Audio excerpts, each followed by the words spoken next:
கோவை ஆலந்துறை அருகே உள்ள காருண்யா நிகர்நிலை பல்கலைக்கழகத்தில் 31வது பட்டமளிப்பு விழா நிகழ்ச்சி நடைபெற்றது.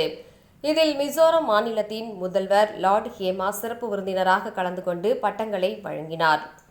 கோவை ஆலந்துறை அருகே காருண்யா நிகர்நிலை பல்கலைக்கழகம் இயங்கி வருகின்றது. இப்பல்கலைக்கழக வளாகத்தில் காருண்யா தொழில்நுட்பம் மற்றும் அறிவியல் கல்வி நிறுவனத்தின் 31வது பட்டமளிப்பு விழா நிகழ்ச்சி நடைபெற்றது. பல்கலைக்கழக துணைவேந்தர் பிரின்ஸ் அருள்ராஜ் வரவேற்புரை ஆற்றினார். தொடர்ந்து மிசோரம் மாநிலத்தின் முதல்வர் லார்ட் ஹேமாவின் தலைமைத்துவம் சேவையை பாராட்டி அவருக்கு கௌரவ டாக்டர் பட்டம் வழங்கப்பட்டது. இதனை காருண்யா நிகர்நிலை பல்கலைக்கழக வேந்தர் டாக்டர் பால் தினகரன் வழங்கினார். தொடர்ந்து நடைபெற்ற பட்டமளிப்பு விழா நிகழ்ச்சியில் மிசோரம் மாநில முதல்வர் லார்ட் ஹேமா மற்றும் டாக்டர் பால் தினகரன் ஆகியோர் பட்டம் பெற்ற மாணவ மாணவியர்களுக்கு பட்டங்களை வழங்கினர்.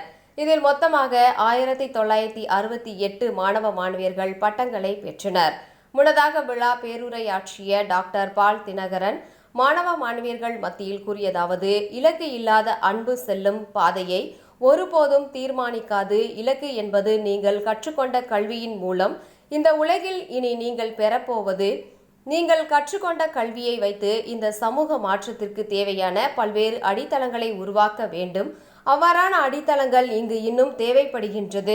எல்லா துறைகளிலும் சிறந்த துறைகளாக மாற்றவும் புதிய கண்டுபிடிப்புகள் மூலமாக அத்துறை மேம்பாட்டினை மேற்கொள்ளவும் இப்பட்டங்கள் உங்களுக்கு வழித்துணையாக அமையும். காலத்திற்கு தேவையான புதிய கண்டுபிடிப்புகள் உங்களிடம் உள்ளது. அவை மட்டுமே நமது நாட்டின் வளர்ச்சிக்கு விதையாக அமையும் என கூறியதுடன் பட்டங்களை பெற்ற அனைவருக்கும் வாழ்த்துக்களை தெரிவித்தார் என்பது குறிப்பிடத்தக்கது.